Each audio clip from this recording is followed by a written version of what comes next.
You're hanging out with a group of friends. Everyone's having a good time, laughing, talking, enjoying the moment. Then you say something. And suddenly everyone pauses. Just 2 to 3 seconds of silence before the conversation moves on. You sense something off. Your chest tightens. And now your brain starts running facial recognition on everyone at the table like a detective, trying to figure out if you just ruined everything. You keep it together on the outside, though. Totally fine. Normal. Then, fast forward to 2 in the night. The lights are off, but your brain has decided to hit replay. That moment comes back again. The silence, their facial expressions, and the exact words you said. You even start mentally rehearsing better versions of what you could have said. And the strange part is, you're not just thinking anymore. You're litigating the moment as if it were a high-stakes court case. You've turned a 3-second silence into a 24-hour news station that only broadcasts worst-case scenarios. Let me ask you something honestly. Have you ever replayed something so many times that you can't even remember what actually happened anymore? Or wished your brain just came with an off switch? Because that's overthinking. Here's a small secret that might hurt, but it genuinely helps once it lands. Nobody is watching you as closely as you're watching yourself. When we're stuck in our heads like this, we kind of accidentally make ourselves the main character of everyone else's story too. But the truth is, people are mostly just worried about their own stuff. Their own awkward moments. Their own 2 a.m. replays. And here's the bigger thing. Overthinking isn't some personality flaw you were cursed with. It's actually a protection system. It's your nervous system stuck in protection mode, trying to create safety when your mind feels uncertain. You're not broken. You're just a little dysregulated. Inside the brain, 2 systems usually work together. First, there's the amygdala. Think of it like a security guard whose entire job is to spot danger in the fear center. Back in the day, this system kept humans alive. If something moved in the bushes, the brain immediately reacts, because missing a threat could be fatal. So, the guard got really good at its job. The problem is your brain now treats uncertainty the same way it used to treat predators. An awkward pause. A weird text.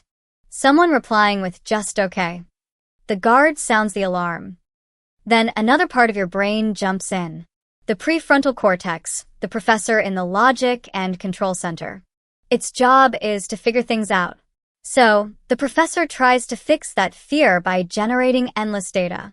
Maybe they were annoyed. Maybe you came across wrong. Maybe you sounded rude. More possibilities. More analysis. More what-ifs. But instead of calming the alarm down, it accidentally feeds it more information.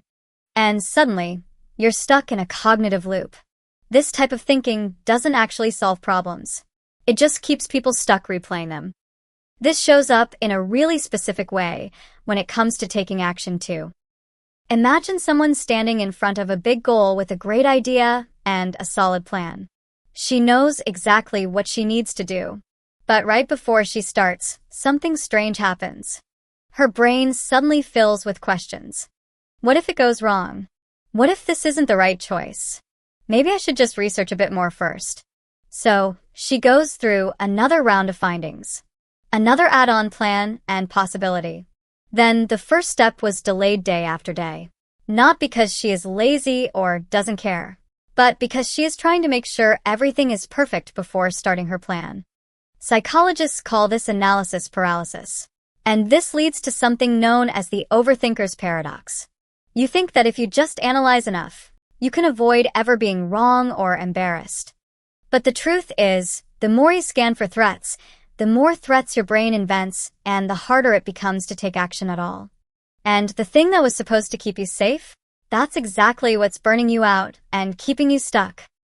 Thinking itself isn't the problem. Thinking can be incredibly helpful. The real difference is what kind of thinking you're doing. There's a massive difference between reflection and rumination. Reflection is like looking in a mirror. You review what happened, take something from it, and move on. Then there's rumination, which is more like a whirlpool.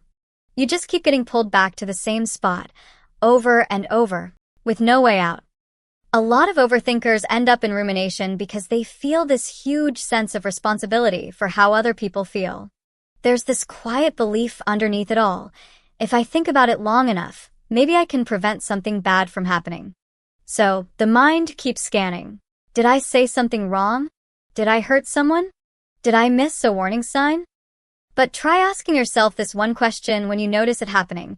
Is this thought actually helping me do something, or is it just keeping me stuck in the feeling? Sometimes that one question is enough to break the loop.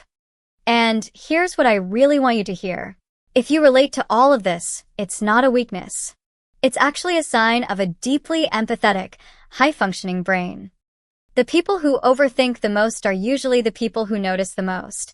You notice subtle emotional changes, pay attention to details, and reflect deeply on experiences. You care about people. You care about getting things right.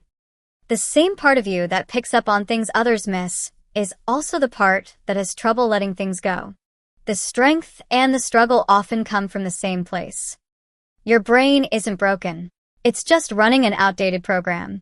It learned that thinking harder meant staying safer. But it was built to solve problems, not to simulate every possible problem that could ever exist. And sometimes the most important shift is realizing this. Not every thought is a question that needs an answer. Some of them are just echoes of a brain trying to protect you. Once you realize the guard is just doing its job, its voice starts to lose its power. The thoughts might still appear, but they stop feeling like emergencies. And slowly, your mind starts to remember that the quiet is actually okay. That's not something that happens overnight, but gradually. And sometimes, gradual peace is the most real kind there is. If any of this hit close to home, you're definitely not alone. A lot of thoughtful, empathetic people experience the same mental patterns. And understanding how your mind works is often the first step to changing your relationship with it. One more thing. I've linked a personality test in the description if you're curious about your own patterns. Feel free to drop a comment if this video resonated with you. I'd love to hear which what-if thought your brain loves to replay the most. Subscribe to Happy Psyche Community if you enjoy exploring the psychology behind how our minds work. Stay curious about your beautifully complicated human mind. And I'll see you in the next video.